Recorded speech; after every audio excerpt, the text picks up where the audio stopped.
ఈ రాష్ట్రంలో కొంతమంది పెత్తందారులకి పరిమితమైన అధికారాన్ని అటు బీసీలకి, నిమ్న వర్గాలకి, యువకులకి అవకాశం కల్పించి ఎంతోమంది శాసనసభ్యులుగా, పార్లమెంట్ సభ్యులుగా, మంత్రులుగా చేసిన ఘనత ఎన్టీ రామారావు గారు.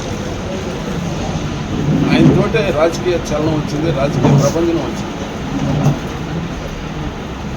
ఈరోజు ప్రశ్నించే హక్కు ప్రజల్లో వచ్చిందంటే అది ఆనాడు ఎన్టీ రామారావు గారు పార్టీ పెట్టిన తర్వాత జనాల్ని ఆ విధంగా మొబిలైజ్ చేశారు, జనాన్ని అప్రమత్తం చేశారు.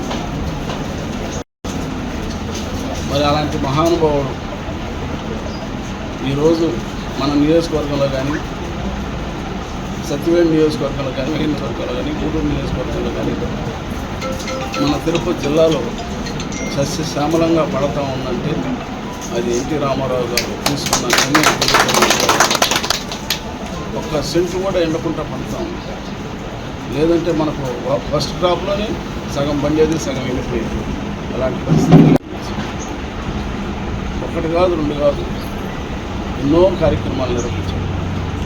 తిరుమల తిరుపతి దేవస్థానంలో అంతకుముందు నిత్యాన్నదానం లేదు.